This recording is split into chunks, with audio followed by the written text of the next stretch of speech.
জীববৈচিত্র্য হল পৃথিবীতে জীবনের জৈবিক বৈচিত্র্য এবং পরিবর্তনশীলতা। অধ্যাপক হ্যামিল্টনের মতে, পৃথিবীর মাটি, জল ও বায়ুতে বসবাসকারী সব উদ্ভিদ, প্রাণী ও অণুজীবদের মধ্যে যে জিনগত, প্রজাতিগত ও পরিবেশগত, বাস্তুতান্ত্রিক বৈচিত্র্য দেখা যায় তাকেই জীববৈচিত্র্য বলে। মার্কিন জীববিজ্ঞানী নরসে এবং তার সহযোগীদের সূত্র অনুযায়ী জৈব বৈচিত্র্য হল জল, স্থল সকল জায়গায় সকল পরিবেশে থাকা সকল ধরনের জীব এবং উদ্ভিদের বিচিত্রা। পৃথিবীর 10 বিলিয়ন ভাগের 1 ভাগ অংশতেই 50 মিলিয়ন জাতির বিভিন্ন জীবজন্তু এবং উদ্ভিদের বসবাসী বৈচিত্র্যকে নানাভাবে সংজ্ঞায়িত করা যায়, যেমন United Nations Environment Programme UNEP অনুসারে জীববৈচিত্র্য হল কোনো অঞ্চলের অন্তর্গত সমস্ত উদ্ভিদ ও প্রাণীর জিনগত, প্রজাতিগত ও বাস্তুতন্ত্রের বিভিন্নতা। সি.জে. ব্যারোর মতে জীববৈচিত্র্য হল একটি অঞ্চলের অর্থাৎ একটি বাস্তুতন্ত্রের অন্তর্গত বিভিন্ন প্রজাতির মধ্যে বৈচিত্র্য। এমনকি একটি নির্দিষ্ট প্রজাতির জিনগত বৈচিত্র্য জীববৈচিত্র্যের অন্তর্গত, অর্থাৎ কোনো একটি অঞ্চলের অন্তর্গত প্রাকৃতিক বাসস্থান বা হ্যাবিট্যাট এবং ওই বাসস্থানে বসবাসকারী সমস্ত প্রাণী, উদ্ভিদ ও অণুজীবের প্রজাতি এবং তাদের জিনগত বৈচিত্র্যের সমাহারকে এক কথায় জীববৈচিত্র্য বা বায়োডাইভার্সিটি বলে। 1968 সালে বায়োলজিক্যাল ডাইভার্সিটি কথাটি সর্বপ্রথম ব্যবহার করেন বন্যপ্রাণী বিজ্ঞানী ও সংরক্ষণবিদ রেমন্ড এফ ডাসমান। বায়োডাইভার্সিটি কথাটি সর্বপ্রথম 1985 সালে ডব্লিউ.জি. রোজেন ও ব্রাউজন ও পরে 1988 সালে ব্যবহার করেন পতঙ্গবিদ উইলসন। জীববৈচিত্র্যকে প্রধানত 3টি ভাগে বা স্তরে বিভক্ত করা হয়, যথা 1. জিনগত বৈচিত্র্য জেনেটিক ডাইভার্স, 2. প্রজাতিগত বৈচিত্র্য স্পিসিস ডাইভার্সিটি এবং 3. বাস্তুতান্ত্রিক বৈচিত্র্য ইকোসিস্টেম ডাইভার্সিটি। জিনগত বৈচিত্র্য জেনেটিক ডাইভার্সিটি একটি প্রজাতি থেকে অন্য প্রজাতির মধ্যে প্রাপ্ত জিনের সব রকমের পার্থক্য। জিনগত তারতম্যকে জেনেটিক ভেরিয়েবিলিটি জেনেটিক ভ্যারিয়েবিলিটি বলা হয়। মিউটেশন বা পরিব্যক্তি জিনের প্রবাহ ও জিনগত বৈচিত্র্য ঘটায়। উদাহরণ, ব্রাউওফিয়া বামেটোরে উদ্ভিদের রোগ নিরাময়ের জন্য বন্য প্রজাতির রোগ প্রতিরোধী জিনগুলি প্রতিস্থাপন করে ট্রান্সজেনিক ভ্যারাইটি এর উদ্ভিদ তৈরি করা হয়। যেমন বন্য ধান ওয়াইজেনেভরা রোগ প্রতিরোধী জিন প্রতিস্থাপন করে ট্রান্সজেনিক ভ্যারাইটির ধান সৃষ্টি করা হয়েছে। এটি 4 ধরনের ধানের রোগকে প্রতিহত করে। কোনো বাস্তুতন্ত্রে বিভিন্ন প্রজাতির উদ্ভিদ, প্রাণী ও অণুজীবের উপস্থিতিকে প্রজাতিগত জীববৈচিত্র্য বা স্পিসিস ডাইভার্সিটি বলে। এই বৈচিত্র্য থেকে প্রজাতির সংখ্যা, শ্রেণী, বর্ণ জানা যায়। নিরক্ষীয় বৃষ্টি অরণ্য বাস্তুতন্ত্রে প্রজাতিগত বৈচিত্র্য বা স্পিসিস ডাইভার্সিটি সবচেয়ে বেশি। একটি স্থানে অবস্থানকারী বিভিন্ন প্রজাতির মধ্যে যে বৈচিত্র্যতা লক্ষ্য করা যায় তাকে প্রজাতিগত জীববৈচিত্র্য বলে। এই ধরনের বিভিন্নতা একটা জাতির অথবা বিভিন্ন জাতির অন্তত সদস্যসমূহের মধ্যে দেখা যায়। বিজ্ঞানী এডওয়ার্ড উইলসনের মতে বিশ্বে 10 মিলিয়নের থেকে 50 মিলিয়ন জীবিত জাতি আছে, তবে কেবল 1.5 মিলিয়ন জীবিত জাতির এবং 3 লক্ষ জীবাশ্ম জাতি আবিষ্কার করে নামকরণ করা হয়েছে। ইতোমধ্যে বহু জাতির প্রকৃতির সাথে ভারসাম্য রক্ষা করতে না পারায় বিলুপ্তি ঘটেছে। জাতি বৈচিত্র্য নির্ণয় করার জন্য 2টা সূচক ব্যবহার করা হয়, শ্যানন উইনার সূচক এবং সিম্পসন সূচক। একটি বিরাট অঞ্চল জুড়ে বিভিন্ন বাস্তুতন্ত্রের প্রকারভেদকে বাস্তুতান্ত্রিক জীববৈচিত্র্য বা ইকোসিস্টেম ডাইভার্সিটি বলে। বিভিন্ন বাস্তুতন্ত্রে জিনগত বৈচিত্র্য এবং প্রজাতিগত বৈচিত্র্যের কারণেও বাস্তুতাত্ত্বিক বৈচিত্র্য ঘটে। প্রাকৃতিক পরিবেশে ভূমিরূপ, আর্দ্রতা, তাপমাত্রা এবং শক্তি প্রবাহ আলাদা হয় বলে বাস্তুতান্ত্রিক জীববৈচিত্র্য ঘটা সম্ভব হয়। একটি নির্দিষ্ট প্রাকৃতিক বাসভূমির হ্যাবিট্যাট মধ্যে, যেমন বনভূমি, বিভিন্ন প্রজাতি স্পিসিস গড় জীববৈচিত্র্যকে আলফা বৈচিত্র্য বলা হয়। স্থানীয় জীববৈচিত্র্য আলফা বৈচিত্র্য এবং আঞ্চলিক রিজনাল জীববৈচিত্র্যের অনুপাতকে বিটা বৈচিত্র্য ডাইভার্সিটি বলা হয়। এই পদ্ধতিতে এক পরিবেশ থেকে অন্য পরিবেশের প্রজাতির বৈচিত্র্য সম্পর্কে জানা যায়। যে কোনো খুব বড় ভৌগোলিক অঞ্চলের, যেমন হিমালয় অঞ্চল, মধ্যে পরিবেশ ও প্রাকৃতিক বাসভূমির পার্থক্যের জন্য বিভিন্ন বাস্তুতন্ত্রে থাকা জীব প্রজাতির যে সামগ্রিক বৈচিত্র্য তৈরি হয় তাকে গামা বৈচিত্র্য ডাইভার্সিটি বলা হয়। ভারতের মতো বড় দেশের জীববৈচিত্র্য হল গামা বৈচিত্র্য। গামা বৈচিত্র্যের ওপর নির্ভর করে জীববৈচিত্র্য আইন এবং ইকোট্যুরিজম গড়ে তোলা হয়। পৃথিবীতে জীববৈচিত্র্য আছে বলে পরিবেশে শক্তি প্রবাহ ঘটে।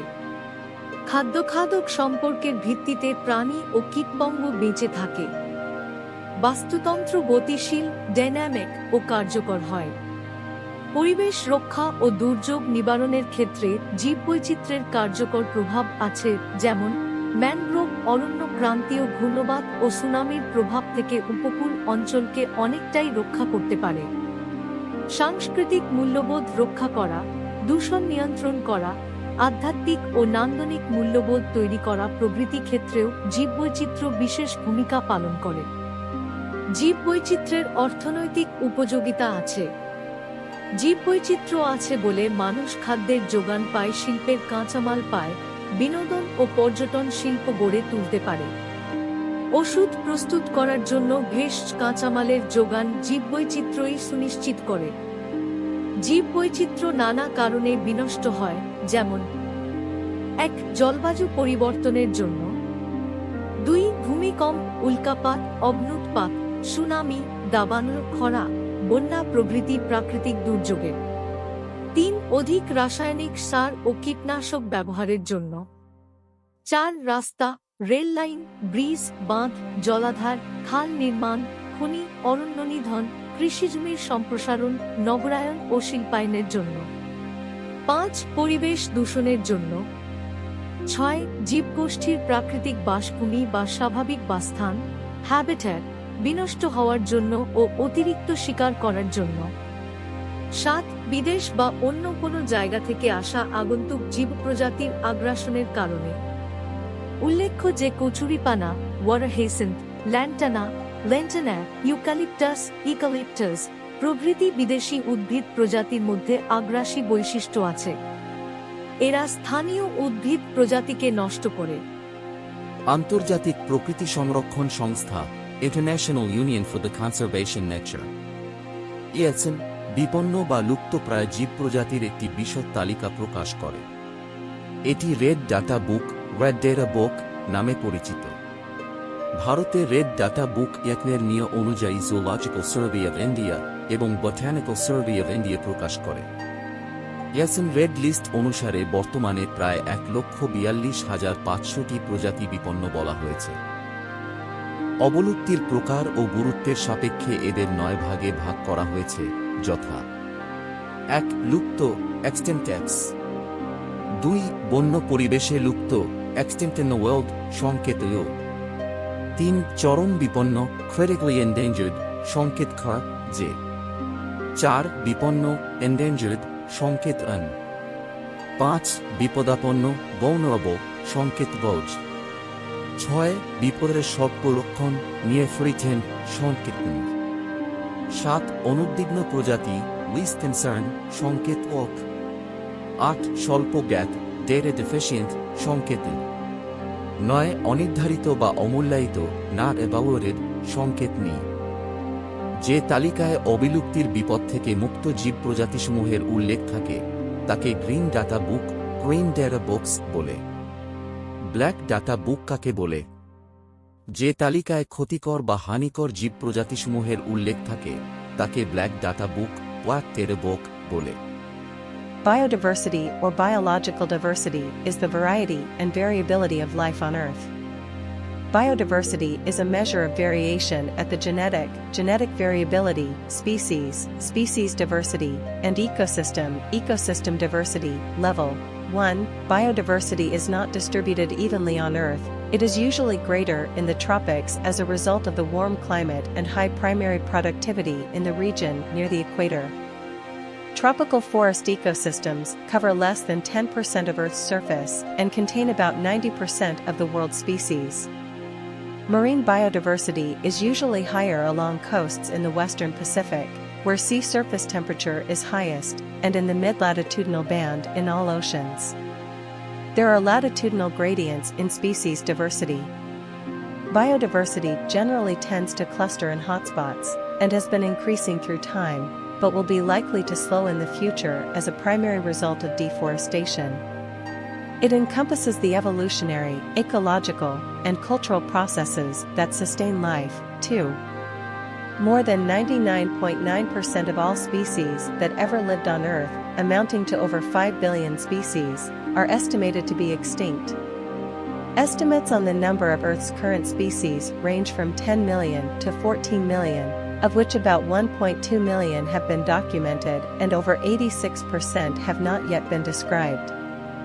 The total amount of related DNA base pairs on Earth is estimated at 5.0 by 1037 and weighs 50 billion tons. In comparison, the total mass of the biosphere has been estimated to be as much as 4 trillion tons of carbon. In July 2016, scientists reported identifying a set of 355 genes from the last universal common ancestor, LUCA, of all organisms living on Earth. The age of the Earth is about 4.54 billion years. The earliest undisputed evidence of life dates at least from 3.7 billion years ago, during the Eoarchean era, after a geological crust started to solidify following the earlier molten Hadean. There are microbial mat fossils found in 3.48 billion-year-old sandstone discovered in Western Australia. Other early physical evidence of a biogenic substance is graphite in 3.7 billion-year-old metasedimentary rocks discovered in Western Greenland. More recently, in 2015, remains of biotic life were found in 4.1 billion-year-old rocks in Western Australia. According to one of the researchers, if life arose relatively quickly on Earth, then it could be common in the universe. 3.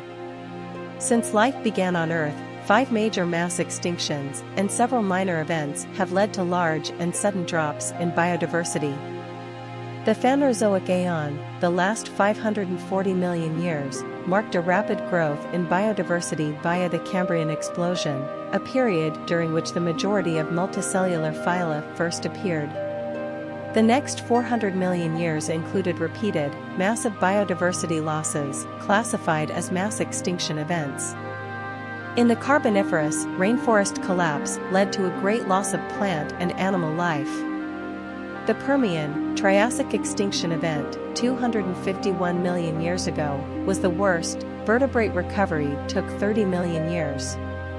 The most recent, the Cretaceous, Paleogene extinction event, occurred 65 million years ago and has often attracted more attention than others because it resulted in the extinction of the non-avian dinosaurs. Rapid environmental changes typically cause mass extinctions. The ongoing global biodiversity crisis not only involves biological extinctions, but also the loss of experience and the gradual fading of cultural knowledge and collective memory of species.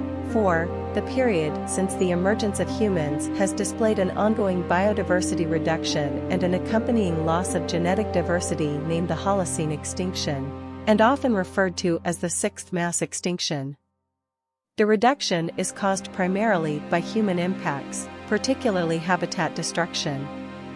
Conversely, biodiversity positively impacts human health in many ways, although a few negative effects are studied. History of the term. 1916, the term biological diversity was used first by J. Arthur Harris in The Variable Desert, Scientific American. The bare statement that the region contains a flora rich in genera and species and of diverse geographic origin or affinity is entirely inadequate as a description of its real biological diversity. 5. 1967 Raymond F. Dasman used the term biological diversity in reference to the richness of living nature that conservationists should protect in his book A Different Kind of Country. 6. 7. 1974, the term natural diversity was introduced by John Terborg. 8. 1980, Thomas Lovejoy introduced the term biological diversity to the scientific community in a book. 9. It rapidly became commonly used. 10. 1985, according to Edward O. Wilson, the contracted form biodiversity was coined by W. G. Rosen. The National Forum on Biodiversity was conceived by Walter G. Rosen. Dr. Rosen represented the NRC/NAS throughout the planning stages of the project. Furthermore, he introduced the term biodiversity. 11. 1985, the term biodiversity appears in the article, A New Plan to Conserve the Earth's Biota by Laura Tangley, 12. 1988, the term biodiversity first appeared in publication 1314. 1988, to present the United Nations Environment Programme, UNEP, ad hoc working group of experts on biological diversity and began working in November 1988. Leading to the publication of the Draft Convention on Biological Diversity in May 1992. Since this time, there have been 15 conferences of the parties, COPs, to discuss potential global political responses to biodiversity loss. Most recently, COP15 in Montreal, Canada, in 2022.